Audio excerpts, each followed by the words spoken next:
자, 우리 좌우에 계신 분들과 서로 인사하십시다. 감사합시다. 사랑합시다. 형통하십시오. 인사하시겠습니다.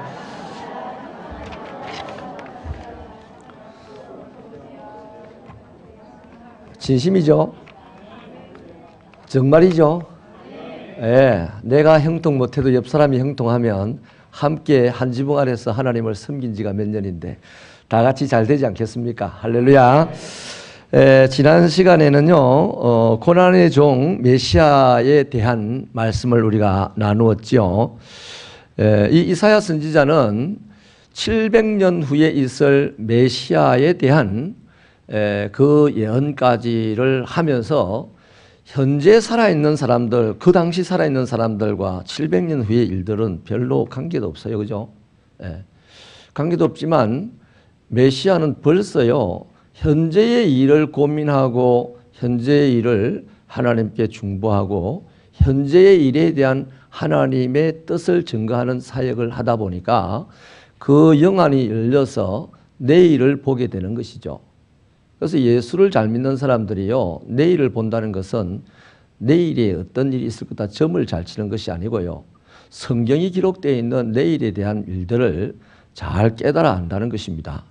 우리 새벽교 성도 여러분, 오늘 현재 하나님의 뜻을 이루어 나가는 데 열심을 내셔서 하나님의 계시가 저와 여러분에게 보다 더 분명하고 또 밝고 확장된 모습으로 전달되어지는 은혜가 있기를 축원합니다.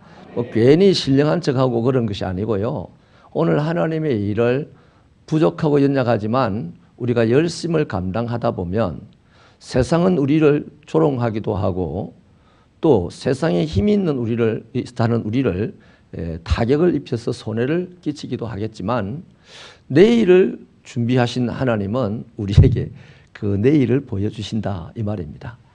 할렐루야. 그래서 이사야가요, 지금 이 시대의 사람들에게 메시아의 고난이다, 저 계시록의 사건들까지도 이 얘기를 미리 한다는 것은요, 그 시대 사람들에게 그렇게 그게 큰 메리트가 있는 건 아니었잖아요. 그러나 오늘 이 시대를 살아가는 우리들에게는요, 이거 되돌아보면 어마어마한 일이지 않습니까? 이 시대의 일들까지도 하나님의 일꾼들에게 조망하여 보여준다. 여러분, 저와 여러분의 이런 축복이 있기를 축원합니다. 그래서 고난의 종에 대한 말씀을 나누시고 난 후에요, 오늘 이 본문은요, 여전히 지금 황폐한 좌절 가운데 있는 바벨론 포로된 이스라엘 백성들, 다시 말하면 남아있는 이스라엘 사람들에게 베푸실 하나님의 회복, 하나님의 구원의 약속을 나누어주면서 또 계시록 사건 새 예루살렘까지도 언급을 하고 있습니다. 그러니까 주의 일을 하다가요, 미쳤다는 소리를 듣거든요. 이사야가 주의 일을 하다가 막 업이 된 겁니다. 거룩한 업이 된 거죠. 그래서 오늘 이 말씀을 우리가 세 가지 부분에서 나눠보려고 하는데요, 희망의 메시지입니다. 지금 바벨론 포로들, 황폐하게 된 이 사람들에게 희망의 메시지를 증거하는데요, 지금 1절에서요, 이사야 선지자가요, 이스라엘 백성들에게 뭐라고 요구를 하느냐면요, 노래하라 그렇게 요구를 하죠. 잉태하지 못하며 출산하지 못한 너는 노래할지어다. 그 다음 산고를 겪지 못한 너는 외쳐서 노래할지어다 그럽니다. 잉태하지 못한 사람은 늘 슬퍼서 울었을 것이죠. 그 다음에 산고를 겪지 못했다, 똑같은 얘기인데요, 아기를 가져보지 못한 사람이 아니겠어요. 그래서 아기 낳으면서 아파서 괴로움을, 아기 낳는 그 고통 소리를 바라보지 못한 그 여인에게는 외쳐서 노래를 부르라 그럽니다. 왜 이런 말씀을 하냐 하면요, 그 당시에요, 바벨론 포로 시대의 백성들의 모양, 실제 모양은 바로 그렇습니다. 아기를 갖지 못하고서 늙어가는 그 고통스러운, 요즘 시대는 뭐 문제가 없습니다만 그 당시에는 지금도 마찬가지예요. 그 팔레스틴 지역의 문화는 애를 많이 낳는 여자여야 미래가 있습니다. 그 중에 하나 잘 되면 그 아이가 어머니를 위대하게 만들어 주거든요. 그러니까 어쨌든 죽도록 아기를 많이 낳는 것이 지금도 거기 문화예요. 예. 근데 그 당시에는 더 심했지 않겠습니까? 그러니까 그 당시 바벨론 포로로 살아가는 백성들의 모양이 매우 핍절된 상태라는 것입니다. 잉태지 못한 여인들 같고 산고를 겪지 못한 여인들 같다, 이 말은 왜 잉태를 못합니까? 그 여인이 환자라서가 아니고요, 남자가 없어서 그렇습니다. 남자가 다 죽어버렸어요. 저기 이스라엘 땅에서 범죄하다가 죽어버리고, 또 전쟁하다가 죽어버리고, 병에 죽어버리고, 또 힘 있는 자들은 마지막에 살아남겠죠. 그들은 이제 애굽하고 연합하겠다고 애굽으로 가다가 죽어버리고, 그래 다 죽어버렸어요. 그리고 겨우 하나님께서 강제로 1차, 2차, 3차에 걸쳐서 바벨론으로 확 이렇게 포로로 잡아가 버린 사람들만 살아남아 있다 이 말이에요. 그러니까 거기에서도 죽음을 당하는 사람들은 주로 남자들이죠. 바벨론에서도 뭐 길에서 끌떡거리다가 죽기도 하고, 뭐 하여튼 남자들이 공격을 많이 안 받겠습니까? 여성들이 대부분 남아 있다 이 말이죠. 그래서 이렇게 남자가 매우 적다 하는 사실을 보여주고 있습니다. 실제로요, 얼마나 적으냐 하면 숫자적으로 우리가 구체적으로 알 수가 있는 것이, 옛날에, 아주 옛날에 애굽에서 포로로 있다가 노예로 살다가 출애굽한 사람들의 남자 수는요, 이 장정만 60만 명이 조금 넘었거든요. 60만 명. 그런데 바벨론으로 포로로 잡혀가 있다가 돌아오는 사람들이 1차, 2차, 3차에서 또 돌아옵니다. 근데 1차에 제일 많이 돌아오는데, 그 1차 때 돌아오는 사람들의 남자 숫자가요 42,360명이라고 에스라서 2장 64절에 기록을 하고 있습니다. 자, 회복이 되어져서 돌아오는데 옛날 1000년도 훨씬 더 전에 이 애굽에서 돌아올 때는 60만 명이 넘었어요. 그런데 1000년 후에 이 바벨론에서 돌아오는 숫자는 4만 명 조금 넘어요. 4만 명. 얼마나 이스라엘 백성들이 황폐하게 되었다, 핍절되었다, 충분히 이해가 되십니까? 그래서 출애굽 당시에 14분의 1 정도에 불과한 숫자가 지금 남아있는 거예요. 비참하지 않습니까? 완전히 그냥 황폐한 상태 아닙니까? 그리고 또 바벨론 포로시대 백성들의 모양이 4절에 보면 두려움에 빠져 있고 수치를 당하는 형편이라고 합니다. 그렇지 않습니까? 아이 뭐 가난하더라도 부지하더라도요, 사람 숫자가 많으면, 성경 시편에도 보면 자식은 화살에 든 전통이라서 그 자식이 많으면 성루에 앉아서 어깨에 힘을 준다 그랬습니다. 사람 숫자가 많으면 겁도 덜 날 것이고, 뭔가 좀 부딪힘이 있어도 조금 더 여유로울 텐데, 워낙 사람 숫자가 적으니까 누가 어깨만 부딪혀도 깜짝 놀라지 않겠습니까? 그렇게 두려움이 많고 수치스러운. 여러분, 우리 올림픽 때 보면요, 뭐 4명 출전하는 나라도 안 있습니까? 4명. 400명 출전하는 나라는 뭐 와, 폼 잡고 합니다. 근데 4명 출전하는 나라는 그냥 이렇게 들어옵니다. 이렇게. 그런 모양이라는 거죠. 세 번째 이 바벨론 포로시대의 백성들의 모양이 어떠냐면 11절에 보니까 곤고한 형편에 처했다 그럽니다. 이 곤고하다는 말은 몹시 가난하다는, 가난해서 죽는 것밖에 생각이 안 나는, 이제 죽을 것 같다는 상태가 바로 곤고한 상태입니다. 그러니까 이렇게 숫자가 적으니까요, 살아갈 방법이 없다는 거죠. 중국은 보니까요, 뭐 인구가 10몇 억이 되니까 세상이 다 없어져도 저것끼리도 살 수가 있다 하더라고요. 저것끼리 물건 만들어서 저것끼리 팔고 뭐 다 된다는 거죠. 그런데 이제 세계 정세 때문에 뭐 세상과 이렇게 관계를 하는 거죠. 지난 화요일 날 제가 수혜를 입은 우리 시찰 경례 교회를 시찰장이라서 한번 찾아봤는데요. 참 가슴이 아팠습니다. 그 교회 성도들이 이제 겨우 한 20몇 명 정도 되는데요. 이 교회에 물이 차가지고 제 엉덩이까지 찬 표시가 나더라고요. 딱 서보니까 이 물이 찼던 게 이걸 뻘이 막 들어가서 군인들이 한 40명 와서 그때까지 계속 뭐 흙을 퍼내고 뭐 이런 일을 하던데요. 그래 교인들이 왜 한 명도 안 보입니까? 이러니까 교인들도 그 주변에 살는데 차들이 대부분 다 침수를 해가지고요. 차를 다 폐차를 시켰다는 거죠. 교인들이 낙심이 이제 돼가지고 교회를 돌아볼 그 여력도 없는 그 심적 상태가 돼 있더라고요.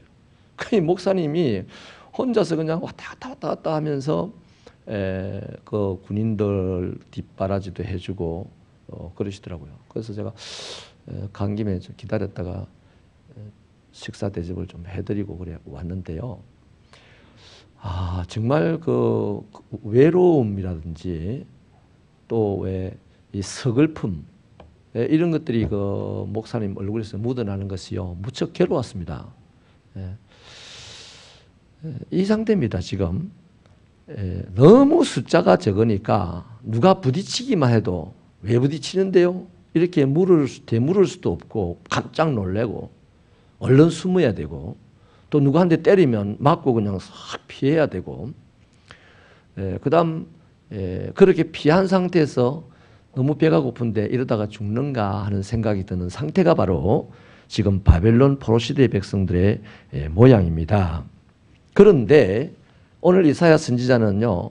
그때 백성들을 향해서 노래하고 외쳐서 노래해라 이런 말씀을 합니다.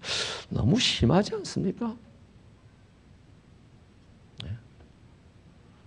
옆에 와가지고 안 됐다 힘들지 하면서 앉아있고 이러면 좋겠는데 이 선지자 하나님은 선지자를 통해서 노래해라 합니다. 당신을 노래해라 즐겁해라 그러는 거죠. 왜 그러냐? 하나님의 이 뜻이 있기 때문이죠.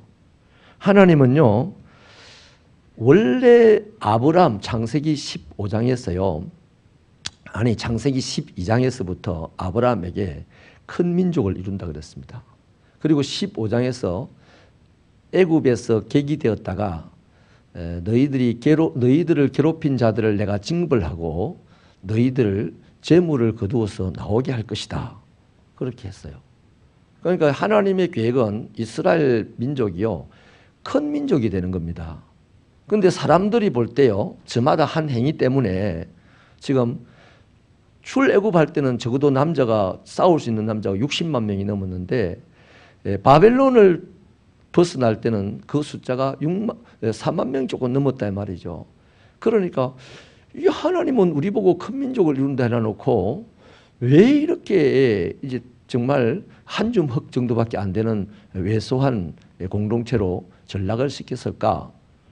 그런 고민을 하는 사람들을 보고 노래해라 외쳐라. 뭘로 여러분 이해가 되겠습니까? 근데 하나님께서는요 이스라엘 백성들은 자기 처지만 생각하는 거죠. 내가 잘못했기로서니 이렇게 멸망당할 정도로 잘못했는가 이런 생각도 하겠죠. 그죠? 근데 하나님께서는요 그들의 잘잘못을 논하기 전에요 하나님은 당신의 뜻을 이야기합니다. 지금 4만 몇천 명에 빠져도요 자기들 힘으로는 일어설 수도 없어요. 근데 하나님은 이들을요 아까 왜 잉태치 못한 자여 노래하라 하냐면 남자가 없으니 아기는 끝까지 없을 거예요. 근데 하나님은 이 살아있는 사람들을 통해서요 수많은 자녀들을 갖게 할 텐데 그게 뭐냐니까 하나님이 영적인 이스라엘 백성들을 만들겠다는 겁니다. 그래서 열방 가운데 있는 사람들이 그 여인을 보고 어머니라고 부를 것이다. 할렐루야. 그 우리나라는 이 혈통이 너무나 중요시돼 가지고요 양자 개념이 전혀 없는데 이 예수님 이 시대나 그 팔레스틴 또 로마 서구 지역은요 양자는 합법적으로 또 정서적으로 역사적으로 동일하게 적자와 똑같은 직업을 받습니다. 내가 내 자식을 잘 기르는 것보다도요 저 불우하게 살아가는 자식 하나를 잘 길러서 인물을 만들면 그 사람이 하나님 앞에서 또 세상 공동체 앞에서 훨씬 더 큰 인물로 존경받지 않겠습니까? 칭찬받고요. 아멘이십니까? 그래서 하나님은요, 아무튼 이스라엘 백성들을 통해서 많은 아브라함의 후손들을 만드시겠다는 계획이 있으시기 때문에 이제는 걸러내고 짜고 짜서 아주 또 훈련받고 그냥 고난당하고 모든 하나님께서 원치 않는 것들이 다 씻겨져 나가고 난 이 극소수의 사람들을 통해서 그 구심점을 두고 밖으로부터 많은 하나님을 믿는 자들을 불러올 거라는 겁니다. 유다 지파 중에요, 갈렙이라는 사람 아시죠? 갈렙과 온니엘이라는 사람이 있어요. 그 사람들은 원래 잡족입니다. 유다 지파의 종족이 아닙니다. 애굽에 가서 노예처럼 살던 잡족이었는데 이 이스라엘 백성들이 나올 때 같이 섞여 나왔어요. 그 섞여 나왔고 유다 지파 안에 소속돼서 일하면서 살았습니다. 근데 그들이 가나안 땅에 도착하기도 전에 이미 가데스 바네아에서 그 가나안 땅 정탐을 갈 때 벌써 갈렙은 그 지파의 족장이 됐다잖아요. 유다 쪽에. 얼마나 열심히 살았겠습니까? 이방인인데도. 우리 하나님은 이렇게 열려 있는 분입니다. 할렐루야. 우리 새벽교회 성도들도 열려 있어서 처음 오실 때 잘해준 그대로 끝까지 10년 가도 20년 가도 잘해주시길 바랍니다. 뭐 처음 만날 때야 모든 것이 좋지만 같이 계속 지내다 보면 이제 좋은 점보다도 안 좋은 점만 좀 계속 보이지 않겠어요? 그럼에도 불구하고 더 넓은 마음으로 끝까지 하나님처럼 잘해 주실 수 있는 여러분 되시기를 축원합니다. 그래서 여러분, 하나님께서는요, 불가능한 그곳 그들에게서 대단한 기적을 일으키고 비상한 방법으로 이스라엘 백성들을 확장시킨다는 것입니다. 그래서 결국엔 아브라함과 약속한 대로 큰 민족을 만들어낸다는 것이죠. 때문에 그 약속을 지금도 이런 방식으로 좀 재해석하고 있는 겁니다. 이 노래하라는 이 말이요. 가장 비참한 상태에, 가장 약한 상태에 빠져버린 이 사람들에게 아브라함에게 약속했던 그 근본적인 약속을 계속해서 지금 해석해주고 있는 것입니다. 그러므로 오늘 우리도 지금 내가 하나님의 자녀인 것이 분명하지 않습니까? 그 하나님의 자녀이니까 이 수요일 이 시간에도 하나님의 전에 나와서 약속을 지키고 예배를 드리잖아요. 그렇기 때문에 저와 여러분이 누구인지 또 우리가 지금 어떤 일을 해왔는지 그런 거 상관이 없습니다. 전혀 상관없어요. 하나님은요, 네가 어떤 사람이다, 네가 무슨 일을 했다, 어떤 저질이다 이런 거 상관하지 않으시고요, 끝까지 우리를 변화시켜 가시는 분입니다. 우리의 행위들 때문에 우리가 곤란을 당하고 어려움을 당하고 비참한 상황에 빠지지만 하나님은 그것들까지도 다 품고 가시면서 다 우리를 외면하겠죠. 그렇죠? 그러나 하나님은 그것까지도 다 품고 가시면서 점점 변화시켜 가시는데 왜 그러시느냐? 큰 민족을 이루기 위해서입니다. 우리 한 사람을 시작해서 큰 민족을 이루기 위해서. 이것을 깨달은 사람이 CCM을 찬양한 것이 뭡니까? 하나님의 축복이 바로 나로부터 시작되리 한 거예요. 나는 죄인입니다. 나는 연약한 사람입니다. 나는 미련한 사람입니다. 나는 적은 사람입니다. 아무것도 아닙니다. 그런데 하나님의 자녀입니다. 할렐루야. 하나님의 자녀이기 때문에 죄인이라도 연약해도 배운 것이 없고 가진 것이 없어도 내가 많이 배우고 거룩하고 착하고 훌륭한 사람들이 아니라 내 자녀 너를 통하여 수많은 민족이 나에게로 돌아오게 하겠다. 그래서 나는 너를 지금도 품고 간다는 겁니다. 그러니까 노래해라는 겁니다. 그 하나님 때문에 노래하라는 것이죠. 그래서 여러분, 예수님은 바로 우리의 삶의 해답입니다. 예수님만이 우리가 만들어 놓고 해작질 해놓은 온갖 섞여버린 실타래를 풀어놓으시는 분이십니다. 그래서요, 우리가 예수 앞에 나올 때요, 한 번 예수 앞에 나오고 그 다음 안 나옵니까? 끊임없이 우리는 예수 앞에 나오는 겁니다. 끊임없이 예수 앞에 나올 때 나오는 자격이 뭡니까? 내가 어제 예배 드렸기 때문에 주님 앞에 나옵니까? 그건 아니에요. 내가 예수 앞에 매일같이 이렇게 나올 때요, 그 자격은 하나님의 자녀이기 때문이에요. 그런데 이 하나님의 자녀라는 사실을 우리가 잘 이해를 해야 되는 것이, 하나님의 자녀는 어떤 고백을 하냐 하면요, 나는 죄인입니다, 나에게는 소망이 없습니다 하는 이 고백이 항상 됩니다. 그리고 항상 하나님에게 내가 안다, 내가 너와 함께한다 하는 음성을 듣습니다.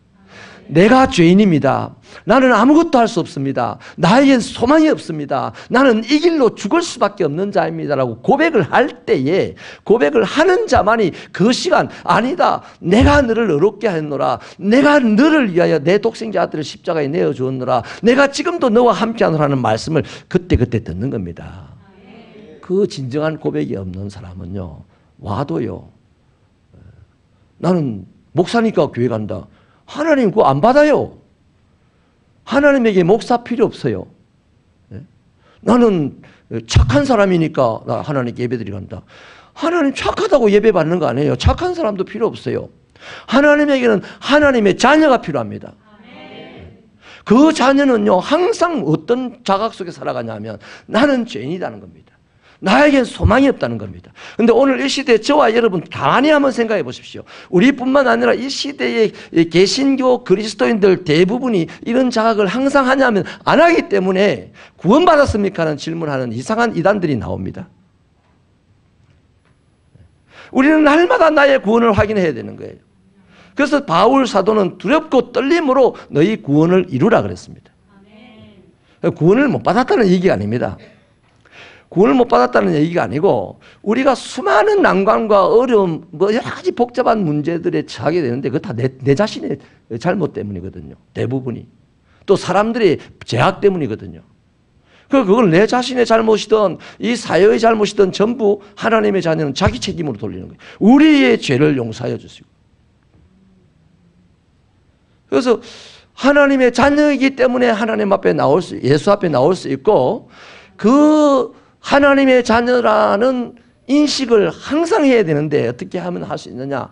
내가 죄인입니다, 나는 소망이 없습니다는 고백을 나올 때마다 할 때, 그때 주님은 내 마음에 말씀의 지식을 주시기도 하고 음성을 주시기도 하고요, 기억하기도 하셔서 너는 내 아들이다, 내가 너를 내 아들 삼았다 말씀하시고, 내가 너의 약한 것을 안다, 내가 너의 체질을 안다 말씀하시고, 그 말씀을 들을 때 우리는 한없는 용기가 다시 생겨나는 거예요. 그래서 예배당에서 다른 사람을 사랑할 수도 있고, 다른 사람 뒷꼭대기에 티끌이 붙었니 안 붙었니 그런 말 안 하고, 붙었으면 붙은 대로 떼주고 그러는 거예요. 할렐루야. 여러분, 제가 오늘 새벽에 그런 말씀을 들었습니다. 하나님의 집에서 나의 우월함을 드러내려고 하면요, 그 사람 갈수록 도태됩니다. 예수님은 이 세상에 오셔서 항상 바보 소리 들었어요. 천하다는 소리 들었습니다. 못났다는 소리 들었습니다. 인정 못 받았어요. 그래도 예수님은 너그럽게 갔었어요, 자기 갈 일을. 그런데 오늘 저와 여러분 교회에서 하나님의 일을 할 때요, 그런 소리 들으면 하겠습니까? 대부분이 안 할 거예요. 우리는 이상하게 예수를 따른다고 하면서 예수를 닮아 있지 않습니다. 이런 것들이 바뀌기 위해서 하나님의 자녀만 하나님 앞에 올 수 있다. 그 하나님의 자녀의 의식은 뭐냐? 나는 죄인입니다, 나에겐 소망이 없습니다, 내가 할 수 있는 것은 아무것도 없습니다 하는 고백을 할 때 진짜 그 사람이 하나님의 자녀이고, 우리는 매 순간을 하나님의 자녀, 매번 교회 올 때마다 하나님의 자녀라는 사실을 확인해야 됩니다. 그 의식이 꼭 있어서 이 혼란스럽고 이단이 충만한 시대에 진리로 말미암아 자유할 수 있고, 끝까지 하나님의 영광으로 살아갈 수 있는 저와 여러분 되시기를 바랍니다. 두 번째는요, 내 장막 틀을 넓혀라 그래요. 2절에 보십시오. 2절 같이 한번 읽어볼까요? 시작.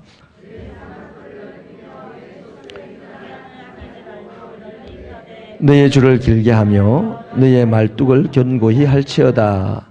아멘. 장막이라는 것은 고대 이 근동 지방 유목민들이요 항상 쓰는데 일시적인 거주를 위한 천막입니다.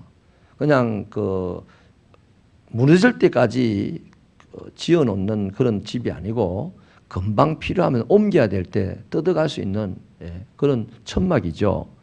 그 휘장이라고 하는 것은 그 천막 내부를 가리는 문 같은 역할을 하는 천입니다. 그리고 이 줄이라든지 말뚝은 이 장막을 고정시키는 데 쓰는 거죠. 그러면 보십시오. 장막 틀을 넓히려면 장막만 커져서 소용없어요. 줄도 커져야 돼요. 말뚝도 더 굵어져야 됩니다. 휘장도 더 넓어져야 됩니다. 무슨 얘기겠습니까? 이 이야기는요. 우리가 좀 교훈을 받는다면 하나님의 교회가 성장을 하려면 사람들이 들어오지 않겠어요? 수적으로만 봐도. 그러면 사람들이 들어오기 위해서 우리들의 마음자리를 키워야 됩니다.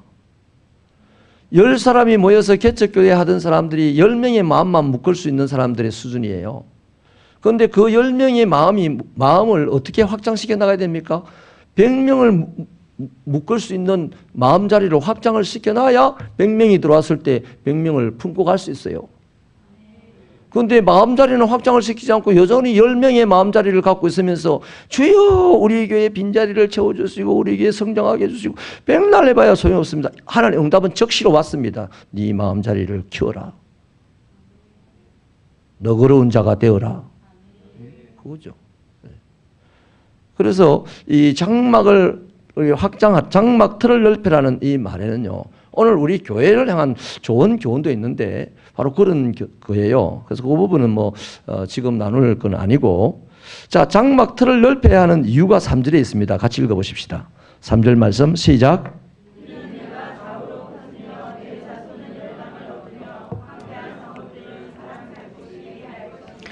아멘. 여기 세 가지 이유가 있죠. 첫째 이유가 뭡니까? 내가 좌우로 퍼질 것이라 그럽니다. 이거 이스라엘의 확장에 대한 말씀입니다. 이스라엘이 이렇게 커질 거라는 얘기죠. 근데 이 퍼진다는 말 뜻이요. 히브리어로는요. 폭발적으로 확장된다는 겁니다. 이게 뭐가 폭발을 하면 폭발하는 내용물이 어디로 튈지 모르지 않습니까? 그런 식으로 확장이 된다는 거예요. 하나님의 성장케 하고 확장케 하면요. 우리가 상상할 수 없는 방법, 사람의 이성으로 계산할 수 없는 방법으로 확장하고 성장한다는 것입니다. 이를테면 여의도 순복음교회를 보십시오. 우리 교단 교회를 보십시오. 명성교회를 보십시오. 김삼만 목사님이 경북 어느 지역에서 목회를 하는데요. 쫓겨나갔습니다. 그분이. 설교 못한다고. 그리고 그 교회가 비가 막 새는데 아무도 일을 안 하는 겁니다. 그래서 김삼만 목사님이 안타까워서 매일같이 그래서 교회에 머무른 거예요. 물 받아내느라고. 그러다가 못 견디고 쫓겨나가지고 갈 데가 없어서 서울 명일동에 갔어요. 그 당시에 허허벌판입니다. 허허벌판. 그 허허벌판에다가 천막을 치고 교회를 시작을 하는 거죠. 근데 그 명일동이 그렇게 발전할지, 불과 20년 가까운 사이에 그렇게 발전할지 어떻게 압니까? 사람은 이해가 안 되는 거죠. 그분이 하시는 말씀이 뭡니까? 7년을 하루같이 그러잖아요. 그분 목회 표어입니다. 그 교회에 또 써놨어요. 7년을 하루같이. 내가 7년을 하루같이 삽니다 하는 그 말은 항상 하나님의 은혜를 사모하며 산다는 얘기입니다. 그 하나님의 은혜가 임하니까 상상할 수 없는 일이 일어나는 거예요. 여러분, 하나님의 은혜가 우리 교회에 임하면 이 지역 전체에 상상할 수 없는 일도 일어날 수 있지 않겠어요? 근데 뭐 그렇게 될까 하지 마세요. 그러면 그 사람은요 평생 그렇게 사는 겁니다. 그렇게 될지 안 될지 모르지만 하나님의 은혜가 임하면 된다는 얘기입니다. 그러면 그 은혜 속에 있는 사람들은 놀라운 역사의 주인공들이 되는 것이죠. 그래서요, 내 좌우로 퍼진다는 말은 상상할 수 없는 이 4만여 명밖에 안 되는 너희들이 상상할 수 없는 방법으로 거대하게 될 거다는 얘기예요. 여러분의 자녀들요, 시골에서 태어났습니다. 시골에서 학교를 다녔습니다. 시골에서 도해지로 유학도 못 갔습니다. 이제 하나님 은혜 하나 남았습니다. 그렇잖아요. 그 하나님의 은혜를 기대하시기 바랍니다. 상상하지 못하는 일들이 일어날 수가 있습니다. 두 번째 뜻이 뭐냐면 열방이 내게로 나온다고 하지 않습니까? 그 개종자들이 늘어난다는 거예요. 아까 잉태치 못한 여인아 노래하라, 이 상고를 겪지 못한 여인아 외쳐서 노래하라는 말이 이방에서 많은 민족이 이스라엘 민족 안에 들어올 것이라는 그 얘기, 그것이 바로 이겁니다. 열방이 내게로 나온다. 개종자들이 늘어나서 점점 몰려올 것이다. 그 한 표적으로 출애굽 당시에 온니엘 같은 사람, 이런 갈렙 같은 사람이 이스라엘 속으로 들어온 것을 있었잖아요.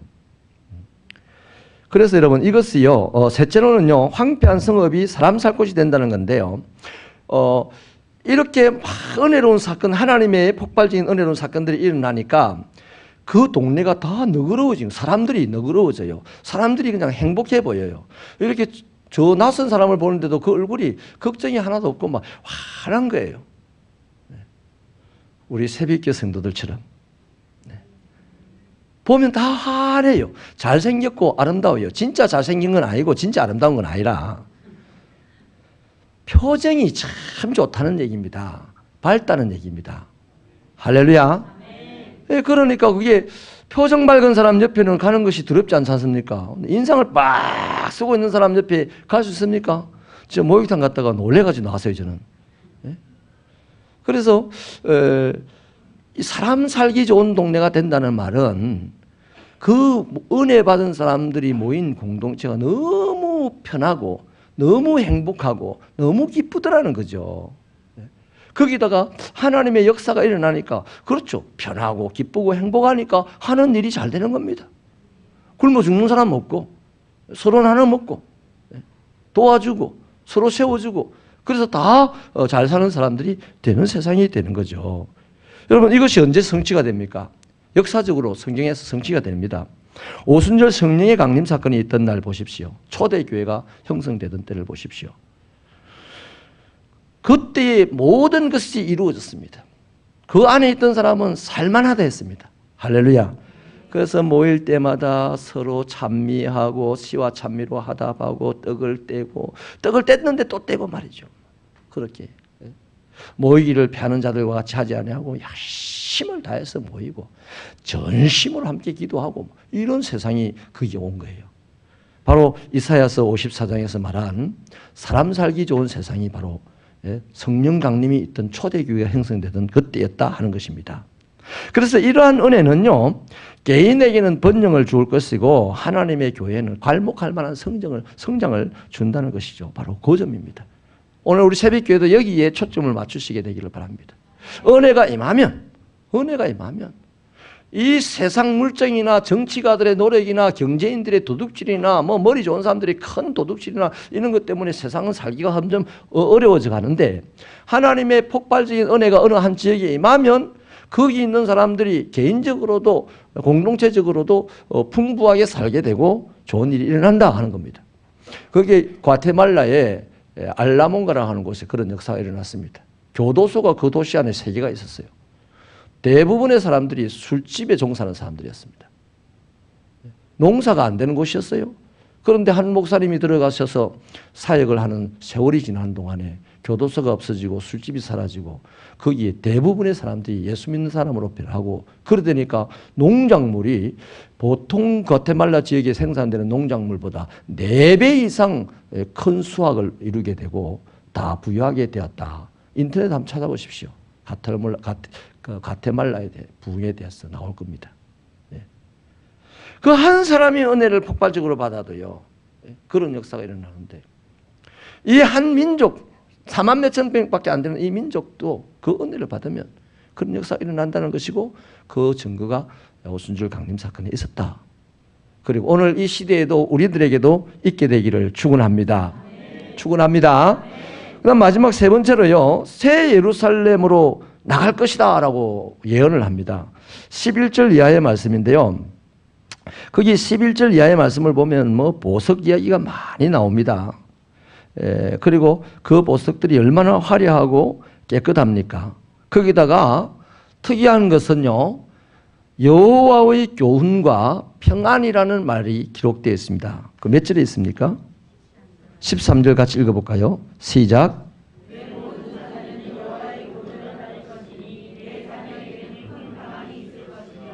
아멘. 여러분, 언제고 제가 한번 꼭 한 해 동안 이 부분의 사역을 하려고 하는데요. 한번 따라 하십시다. 사실 자녀들이 다 큰 사람 성도들은 이것이 좀 그렇게 효과가 없어요. 어린 자녀들을 둔, 특히 갓난 아기들을 둔 부모들은요, 이거 정말 해야 됩니다. 한번 같이 따라해 주십시다. 내 자녀를 제자 삼아라. 예. 우리 사실 한국교회 개신교가 이거 실패했습니다. 자녀를 제자 삼지 않고 이웃 친구를 제자 삼으려는 노력이 많았습니다. 그래서 내로 말미암아 예수 믿는 사람은 많아졌는데 나로 말미암아 예수 믿는 자녀는 없어요. 네. 너무나 이제 와서 보니요 심각하다 이게 심각합니다. 네. 제가 이건 피를 토하고 한번 말씀을 나눠야 될 얘기라서 여기까지만 하겠고요. 아무튼 새 예루살렘에 나갈 것이라는 그 말씀을 하면서 새 예루살렘의 모습이 너무 화려하고 너무 깨끗하다 이거죠. 거기다가 거기에 여호와의 교훈과 자녀의 평안을 이야기를 하고 있습니다. 이게 뭘까요? 여호와의 교훈은요 하나님의 말씀입니다. 이사야서 11장에 보면 이새의 줄기에서 한 싹이 나고 하면서요 평화의 시대, 평화의 나라에 대한 예언을 하고 있는데 어린아이가 독사의 굴에 손을 넣고 장난을 쳐도 독사가 물지 않는 세상을 이야기합니다. 곰과 소가 같이 풀을 뜯는 얘기를 합니다. 아이가 맹수를 끌고 다니는, 애완견 끌고 다니듯이 아이가 끌고 다니는 그런 모습을 기록을 하고 있습니다. 평화의 세상이죠. 그 세상이 이루어지는 데는요 여호와를 아는 지식이 충만할 때였습니다. 자, 그러면요 천국 새 예루살렘에는요 그 새 예루살렘에 들어가면요 모든 사람이 여호와를 아는 지식이 충만해져요. 내가 죽는 순간 내가 하나님의 자녀입니다. 하나님을 모르는 척하고 엉망진창으로 살아도요 내가 죽음을 당하는 순간 내 영혼이 하나님에게 들어가는 그 순간요 주의 은혜로 여호와를 아는 지식이 충만해져요. 그래서 그 천국에서는요 평화가 가득합니다. 의와 평강과 희락이 가득하다 이거죠. 그런데 이 말씀이요 오늘 우리가 꼭 생각을 해봐야 될 게 뭐냐면 천국에는 두려움이 없고 근심이 없고 슬픔이 없고 눈물이 없고 어둠이 없고 죽음이 없잖아요. 의와 평강과 희락이 넘치지 않습니까? 왜 그렇습니까? 거기에 모인 모든 피조물은 천국에 모인 모든 피조물은 여호와를 아는 지식이 충만하다는 겁니다. 그러면 오늘 이 시대를 살아가는 우리는요 천국 가면 그렇게 돼요. 오늘 고난을 당하고 어려움을 당하고 괴로움을 당하여도 그러나 여러분의 담임 목사가 바라는 게 뭐냐 하면 천국 가기 전에 천국 경험하자는 겁니다. 그 천국 가기 전에 우리가 천국을 보다 많은 영역에서 경험을 하려면 여호와의 교훈을 잘 들어야 돼요. 여호와의 교훈을 듣는 것은 잘합니다. 잘 듣는 건 안 해요. 이 시대 그리스도인들의 맹점입니다. 그게. 자, 여호와의 말씀을 듣는 것은요, 뭐 손톱 깎으면서도 들을 수 있잖아요. 이불 뒤집어 쓰고도 들을 수 있어요. 텔레비전으로도 들을 수 있어요. 그 카타르시스는 할 수 있어요. 아, 좋은 말씀이네. 근데 그 말씀 듣고 가슴이 뜨겁게 달아오르고 하나님의 일꾼으로 거듭나는 역사하는 사람들이 있던가요? 없어요. 즐기는 사람들입니다. 하나님의 말씀을 듣는 것은요 즐기는 쪽에 대충 편중되어 있습니다. 근데 하나님의 말씀을 잘 듣는다는 것은 뭐겠어요? 기분이 나빠도 말씀을 듣는다는 겁니다. 몸이 아파도 말씀을 듣는다는 거예요. 환경이 안 좋아도 말씀을 듣는다는 거예요. 내가 살 길은, 내가 흥할 길은, 내가 부자 될 길은, 내가 건강할 길은 오직 여호와의 말씀에 있다. 여호와의 말씀은 혼과 관절과 골수를 찔러 쪼개기까지 하시고 하나님의 말씀은 내 길에 빛이고 내 발에 등이고 하나님의 말씀은 송이 꿀보다 달고 뭐 많잖아요. 하나님의 말씀이 오늘 하나님의 육체로 살아가는 하나님의 백성들의 삶에 가장 중요하다는 거 아닙니까? 그래서 예수님도 하나님의 말씀으로 살아야 한다고 하잖아요. 그런데 그 말씀을 잘 들으면 들을수록 나의 삶에는 저 멀리 있는 천국이 가까이 옵니다. 내가요 말씀을 잘 안 들어도요 죽으면 천국 가요. 그런데 하나님 말씀을 잘 들으시면 그 천국이 내게로 옵니다. 우리가 이 세상에서 한 연약한 사람으로 보잘것없는 사람으로 살아가는 사람들이 이 세상의 영웅이 되고 이 세상의 위대한 사람이 되고 이 세상의 명인이 되는 방법이 뭡니까? 하나님의 말씀을 잘 듣는 겁니다. 우리가 중학교밖에 안 나왔습니까? 그것으로도 세상 살릴 수 있는 충분한 능력은 있어요. 하나님의 영적인 힘만 공급받으면. 내가 뭐 통장에 500만 원밖에 없습니까? 그것으로도 수십억 부자가 할 수 없는 큰 일을 할 수 있어요. 하나님의 영적인 힘을 공급받으면. 아멘입니까? 그러니까 이 새 예루살렘의 화려하고 깨끗한 이것만 알면 안 돼요.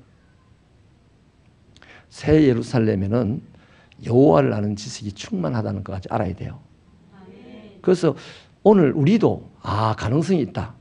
그렇지, 그 새 예루살렘을 우리의 사는 세상으로 땡겨올 수 있는 가능성이 있다. 그 영향력을 오늘 내가 하나님의 말씀을 잘 들으면. 아멘이십니까? 그래서요, 이 보잘것없는 4만 몇천 명밖에 안 되는 이 남아있는 사람들, 이거 조금 더 됩니다. 한 6만여 명 됩니다. 2차, 3차까지 다 하면. 근데 이 사람들 60만 명에 비하면 아무것도 아니지 않습니까? 멸망당하기 전에 화려하게 그냥 실력으로 살던 그 시대 이스라엘 멸망 직전에 그들에 비하면 정말로 보잘것없는 자들 아닙니까? 근데 그들에게 하나님이 노래를 하라 한다는 건 뭔 뜻이 있다는 거예요. 하나님 바보가 아니잖아요. 하나님이 우리를 멍들게 하시는 분이 아니지 않습니까? 그 이유가 바로 그겁니다. 우리 잘되게 하시려고, 우리가 큰일 하게 하시려고, 우리의 이 지경을 크게 넓히시려고. 오늘 저와 여러분도 또 같이 이분들처럼 나는 형편없구나, 나는 보잘것없구나 이렇게들 느끼신다면 하나님을 노래하십시오. 그게 희망의 메시지입니다. 이스라엘의 찬송 가운데 거하시는 하나님이시라면 우리의 찬송 가운데 하나님이 거하실 것이고, 하나님이 계신 곳에는 어둠의 그림자도 없고 하나님이 거하시는 곳에는 모든 것이 아름다운 천국일 것입니다. 그 천국 누릴 수 있는 비결은 힘들고 어려워도 찬송하며 살아가는 것입니다. 기도하시겠습니다.